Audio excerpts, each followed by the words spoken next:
नमस्कार, मैं Anushree Bhardwaj सुरागीलाल news channel से आप सभी का स्वागत करती हूँ। आज की मुख्य खबरें इस प्रकार हैं। यूक्रेन से भारत लौटे उत्तराखंड के 7 छात्र, अभी तक वापस आ चुके हैं 22 छात्र। हरिद्वार में सीएम धामी ने 1.25 करोड़ पार्थिव शिवलिंग पूजन कार्यक्रम में शिरकत की।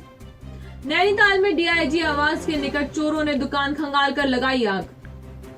उत्तराखंड भाजपा संगठन में बदलाव की सुगबुगाहट तेज, वरिष्ठ नेता को मिल सकती है कमान।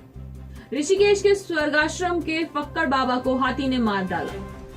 नैनीताल में धारदार हथियार से युवक ने अपना ही गला रेत लिया। आचार संहिता के बीच खनन विभाग का डिजिटलाइज्ड टेंडर तैयार। 40 करोड़ की टेंडर की प्रक्रिया पर उठने लगे सवाल। अब खबरें विस्तार से। महाशिवरात्रि के अवसर पर काशीपुर में कई स्थानों पर शिव भक्तों द्वारा कांवरियों के लिए भंडारे का आयोजन किया गया। इसी क्रम में काशीपुर मीडिया सेंटर द्वारा रतन सिनेमा रोड के अलावा बाजपुर रोड, कुंडेश्वरी रोड, मुडेश्वर मंदिर के पास आयोजित भंडारों में कांवरियों को फल व कोल्ड ड्रिंक्स आदि का वितरण किया गया।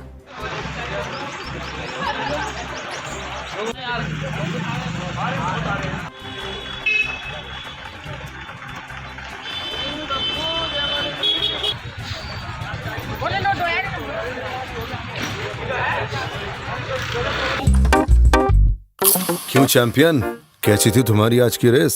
सेकंड आया। ओह, अरे पोता किसका है? Try this।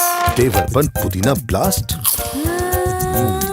मम्मी ये आपके लिए देवरपन चिप्स टैंगी टमाटो।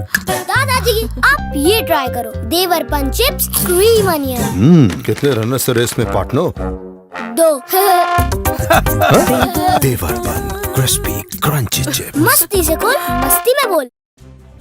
युवाओं में बढ़ रही नशे की प्रवृत्ति पर अंकुश लगाने को लेकर पुलिस प्रशासन द्वारा लगातार प्रयास किए जा रहे हैं। इसी अभियान के तहत आज पंडित गोविंद बल्लभ पंत इंटर कॉलेज में पुलिस की पाठशाला कार्यक्रम का आयोजन किया गया। कार्यक्रम में अपर पुलिस अधीक्षक चंद्रमोहन सिंह ने नशे के दुष्प्रभाव व साइबर क्राइम से जुड़ी जानकारी साझा की। नैनीताल जिले के एसएसपी पंकज भट्ट ने रामनगर कोतवाली का वार्षिक निरीक्षण करते हुए अधीनस्थों को व्यवस्थाएं दुरुस्त करने के निर्देश दिए। इसके साथ ही एसएसपी ने लंबित विवेचना को समय से पूरा करने एवं मुकदमों से संबंधित मालों का निस्तारण भी समय से पूरा करने के निर्देश दिए हैं। उन्होंने कहा कि होली पर्व पर किसी भी प्रकार का कोई हुड़दंग बर्दाश्त नहीं किया जाएगा तथा पुलिस हुड़दंगियों के साथ सख्ती से निपटेगी। उन्होंने कहा कि रामनगर में मुख्य रूप से नशा एवं ट्रैफिक की समस्या है, जिसको लेकर रणनीति बनाने के साथ ही इस पर कार्रवाई की जाएगी।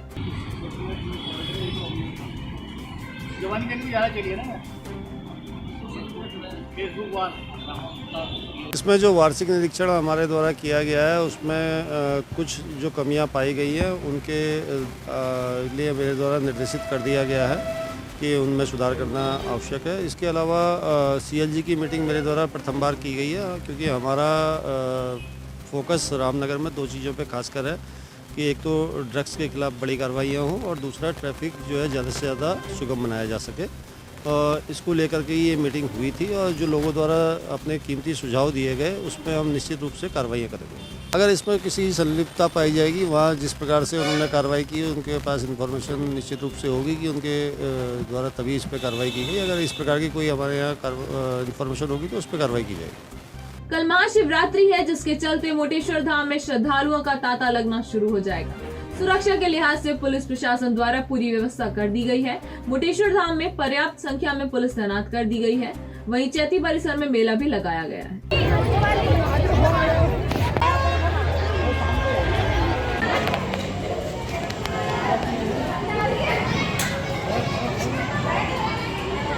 जो भोलेनाथ ने आशीर्वाद दिया है और हम लोग इसका भंडारे का आयोजन करते हैं, ये हम अपने सुकून के लिए, अपने सुख के लिए करते हैं। हम जब उनका सेवा करते हैं, भोलेनाथ की सेवा करते हैं, तो हमारे को अपने मन को आनंद मिलती है और हम ये सोचते हैं यही हमारी प्राप्ति है। देखिए आज एक उत्सव का माहौल है और महाशिवरात्रि पर्व एक उत्सव के रूप में मनाया जा रहा है। इस मोटेश्वर महादेव मंदिर की दूर दूर तक प्रसिद्धि है। भक्तजन, हिंदू भक्तजन अपने मन की आस्था को लेकर गंगाजल, पवित्र गंगाजल हरिद्वार से पैदल लाते हैं और यहाँ ज्योतिर्लिंग जो है हमारे यहाँ, जो हमारे भारतवर्ष का प्रसिद्ध हमारे मुंडेश्वर महादेव मंदिर है, इसके ही प्रांगण में ये कुछ काशीपुर के लोगों द्वारा कई 15 वर्षों से पहले ये भंडारे का संचालन किया गया और ऐसा एक प्रभु के मन में भाव रख के ये कार्यक्रम शुरू किया गया था और दिनों दिन इसमें सभी लोगों की सहयोग से और ये जो है बहुत अच्छा भंडारा आगे बढ़ रहा है। हर हर महादेव। ये बाबा का भंडारा काशीपुर में विगत 20 सालों से हो रहा है लगभग और ये इतना सुंदर और भव्य होता है कि इसमें बाबा भोलेनाथ का, कोटेश्वर महाराज का आशीर्वाद बरसता है। यहाँ पर इतने दूर दूर से लोग आते हैं, इतने दूर दूर से इतने अच्छे अच्छे हर प्रकार के, जिसमें हर जीव है, किसान भी है, व्यापारी भी है, सर्विस वाले भी हैं, एक मिक्स और बड़ा प्यार से यहाँ प्रसाद लेकर जाते हैं और बाबा का आशीर्वाद प्राप्त करते हैं। मेरे यहाँ पर जो भाई हैं पंकज टंडन जी, चंडोक है, मेरे भाई हैं वो भी, और संदीप सहगल जी हैं, बहुत सारे यहाँ के, सबका नाम लेना मेरे लिए संभव नहीं है, लेकिन सब लोगों की मेहनत इतनी ज़्यादा रहती है और मेहनत के साथ साथ सबसे ज़्यादा ज़रूरी होता है भाव होता है और भाव से ये लोग सबको खिलाते हैं। काशीपुर में बढ़ती समस्याओं को लेकर काशीपुर डेवलपमेंट फोरम ने क्षेत्राधिकारी वीर सिंह से मुलाकात की, जहां केडीएफ ने सीओ को शांतिपूर्वक चुनाव कराने में सफलता के लिए सम्मानित किया, जिसके पश्चात केडीएफ ने सीओ को पुलिस से जुड़ी काशीपुर की प्रमुख समस्याओं से अवगत कराया। आपने जो काशीपुर में इतने बढ़िया आपने आपके टीम ने काशीपुर के जो चुनाव कराए हैं शांतिपूर्ण, ये इसके लिए हम पूरा काशीपुर आपका धन्यवाद करता है, आभार।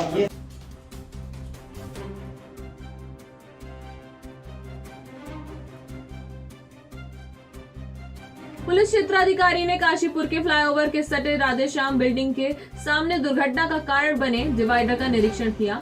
इस अवसर पर केडीएफ के अध्यक्ष Rajiv Ghai, Lions club Kashipur city के अध्यक्ष सुरेश शर्मा, व्यवसायी अमित मित्तल, चक्रेश जैन समेत कई लोग मौजूद थे। नगर निगम प्रशासन द्वारा सड़कों पर जमी धूल को साफ कर इकट्ठा करने वाला वाहन लोगों के बीच आकर्षण का केंद्र बना हुआ है। आज नगर निगम आयुक्त विवेक राय खुद स्वीपिंग मशीन वाले वाहन को लेकर नगर में निकल पड़े। उन्होंने रामनगर रोड पर जमा धूल को साफ कराया और इकट्ठा कराया। इस अभियान में उनके साथ सहायक नगर आयुक्त आलोक उनियाल आदि मौजूद थे।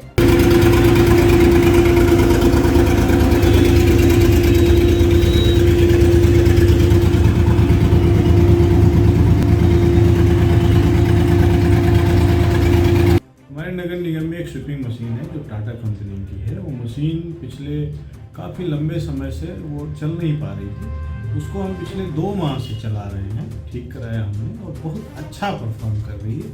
एक बार जो है अगर रोड पे हम चलाते हैं तो कम से कम वो जो है 25 से 50 किलो तक मिट्टी जो है उठाती है। फिर उसको हम खाली करते हैं, फिर रोड पे चलाते हैं।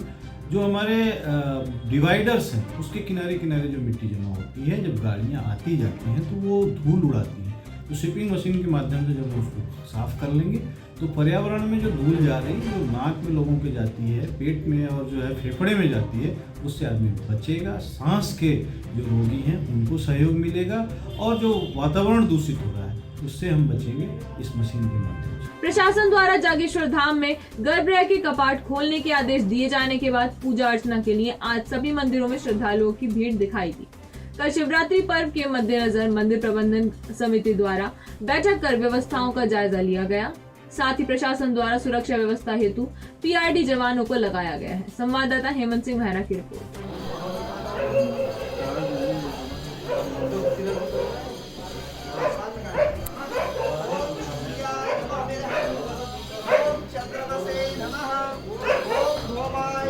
कांग्रेस चुनाव संचालन समिति के अध्यक्ष और उत्तराखंड के पूर्व मुख्यमंत्री हरीश रावत को लोहाघाट विधानसभा से बीजेपी विधायक पूरन सिंह फर्त्याल उत्तराखंड का नेता नहीं मानते हैं।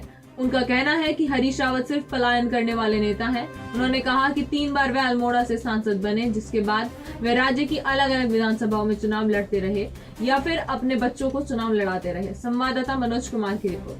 हरीश रावत जी को इसलिए भी ज़्यादा महत्व इसलिए नहीं दे रहा हूँ। जो व्यक्ति प्रदेश का कहता है कि हमारी सरकार आएगी, मैं मुख्यमंत्री बनूंगा, वो अपनी सीट से बाहर नहीं निकल पाया है। एक प्रत्याशी के तौर पर रहा, वो लीडर के तौर पर नहीं रहा।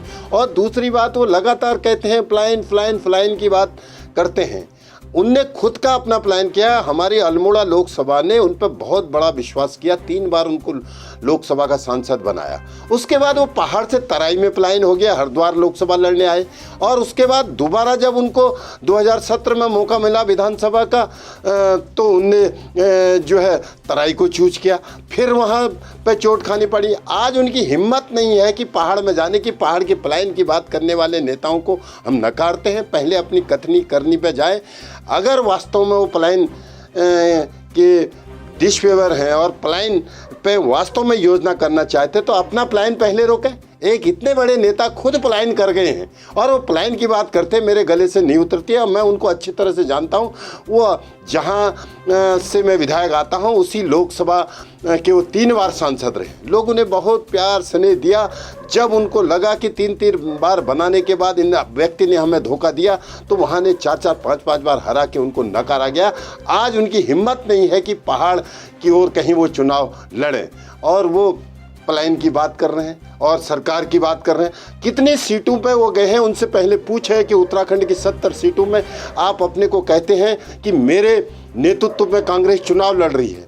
आज कैंपेन कमेटी का मुखिया अपने को बताते हैं 70 सीटों में कितने सीटों पे वो चुनाव लड़ाने गए, कितने जगह समर्थन देने, पहले उनसे पूछा जाए। मेरे को लगता है वो अपनी लड़की और अपनी सीट पे ही उलझते रह गए। मैं उनको जो है अब उत्तराखंड का नेता ही नहीं मानता हूँ। बीजेपी के लोहाघाट से विधायक पूरन सिंह फर्त्याल के हरीश रावत पर दिए बयान के बाद राज्य में सियासत गर्मा गई है। कांग्रेस प्रदेश प्रवक्ता गरिमा मेहरा दसौनी ने पूरन सिंह फर्त्याल पर हमला करते हुए उनके बयान को संकीर्ण मानसिकता का परिचय बताया। उन्होंने कहा कि हरीश रावत उत्तराखंड और कांग्रेस के नेता हैं। अधिकांश चुनावी सर्वे में हरीश रावत मुख्यमंत्री की पहली पसंद है। उन्होंने कहा कि कोविड की गाइडलाइन के चलते हरीश रावत अधिकांश विधानसभा सीटों में प्रचार नहीं कर सके, लेकिन जितना भी समय मिला उसमें उन्होंने पूरी ताकत से प्रचार किया। संवाददाता मनोज कुमार की रिपोर्ट। आखिर कह कौन रहा है कि हरीश रावत को अपना नेता मानिए? हरीश रावत कांग्रेस जनों के नेता हैं, इस उत्तराखंड के नेता हैं। आज सारे सर्वे में वो मुख्यमंत्री की चॉइस के रूप में नंबर 1 के पायदान पे हैं। तो उसके बाद पूरन फर्त्याल जी कितनी भी अपनी डुगडुगी पीट लें, उससे फर्क क्या पड़ता है? और जहां तक एक बहुत ही संकीर्ण मानसिकता का परिचय पूरन फर्त्याल ने ये कहकर दिया कि हरीश रावत ने हरिद्वार से चुनाव लड़ा या तराई को वो पलायन कर गए, क्योंकि ये सभी उत्तराखंड का हिस्सा है। या तो भारतीय जनता पार्टी कह दे, अगर उसका स्टैंड ये है कि हरिद्वार उत्तराखंड का हिस्सा नहीं है, तो इस बात को पब्लिकली जग जाहिर कर देना। हरिद्वार भी तो उत्तराखंड का हिस्सा है। और इतना साहस कोई और नेता दिखा नहीं पाता कि अपनी गृह सीट से इधर वो कोई और सीट का चुनाव कर सके। मुख्यमंत्री पुष्कर सिंह धामी, जिनके पीछे पूरी भाजपा उत्तराखंड की लाभबद्ध थी, वो तक खटीमा को नहीं छोड़ पाए, साहस नहीं जुटा पाए। और जहां तक बाकी सीटों में प्रचार करने का सवाल है महोदय, तो मैं आपको बताना चाहती हूं कि चुनाव आयोग का डंडा था, कोविड प्रोटोकॉल था, कहीं पर प्रचार प्रसार के लिए नहीं जाया जा सकता था। बावजूद इसके 70 से 70 विधानसभाओं में वर्चुअल रैली करने वाले एकमात्र नेता हरीश रावत जी हैं। और मात्र 12 दिन का समय मिला था चुनाव प्रचार के लिए। 1 फरवरी से जो है वो प्रतिबंध हटाया गया था। उसके बाद जरा गिन लीजिए, आपकी उंगलियां खत्म हो जाएंगी जितनी सीटों पर उन्होंने प्रत्याशियों के लिए चुनाव प्रचार किया। आपके वहां तो ऐसा कोई नेता था ही नहीं जिसे प्रचार के लिए ले जाया जा सके। जो आए भी तो उन्होंने आपके प्रचार को धार देने के बजाय गुड़ गोबर कर दिया।